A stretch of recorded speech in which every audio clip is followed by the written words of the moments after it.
As an education specialist, we work with the teachers and we find the schools that are interested in getting the program. LANS is Learning Across New Dimensions in Science, and it is a program where we get the kids to learn curriculum in the classroom. They do activities, and then we get them to go outside and put their hands on. So it's a science-based, but we've also extended math, history, and language arts.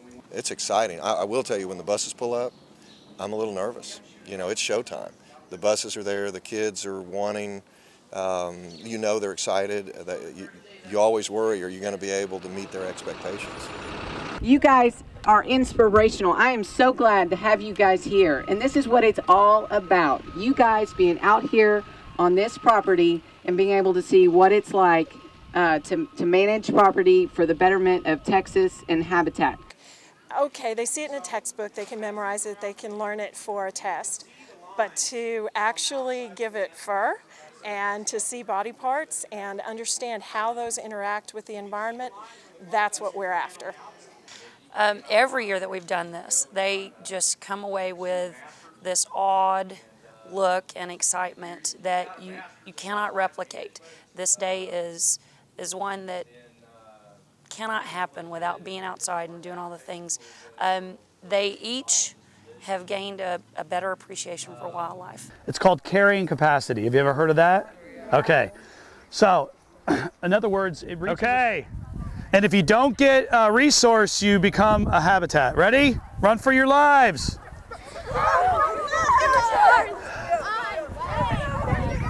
They love it. They absolutely love it. Some of them come out here and they go, oh, you know, I don't want to have to leave, and I'm not going to touch that.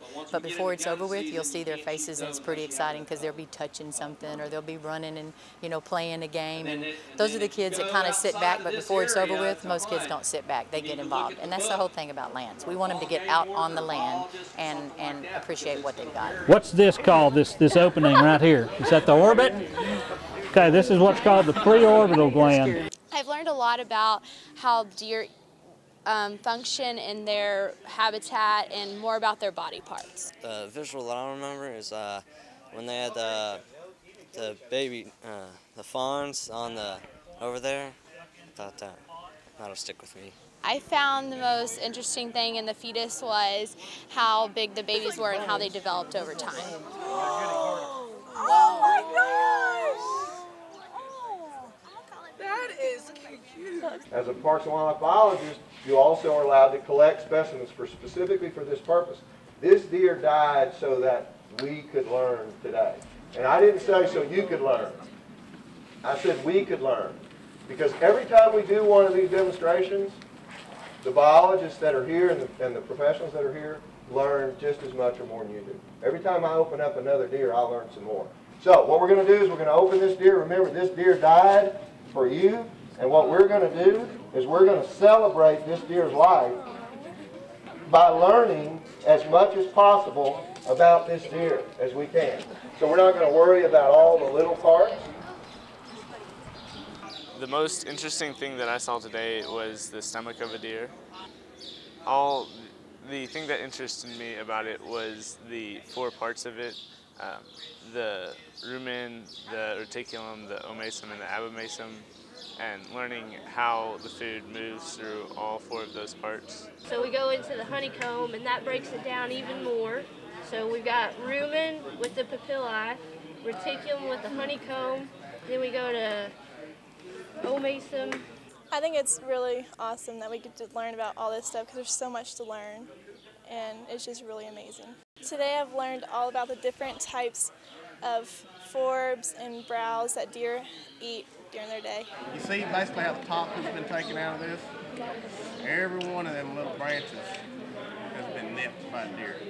Always wanted to be a wildlife biologist for here in Washington County. I just think that'd be so cool, and I love deer and all animals. I mean, we've got, I don't know, probably 60 plus volunteers out here today, and everybody's donated their time and their energy, and they are really making it a special day for my students. So this is wonderful, and thanks for all this. Any questions before we send you off on your merry little way? And y'all have got to eat and drink. We worked so hard to get all this food out here. Please eat and drink.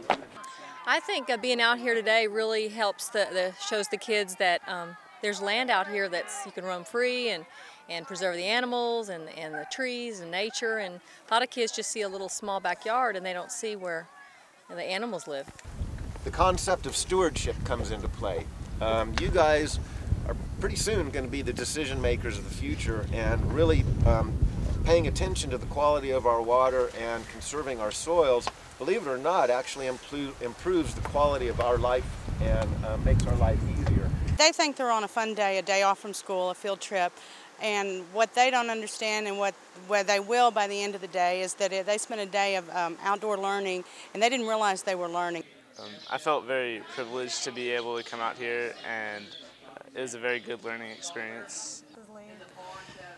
You know, when the buses leave, it's a feeling of comfort. It's a feeling of a job well done and making a difference. And most, if not all, of the volunteers here have they're working to make a living, and they're here completely out of their own free will and volition, and they want to contribute to these young people and their growth. And so that feeling of accomplishment, it's meaningful. That's really what education is all about, is really being excited and engaged in learning.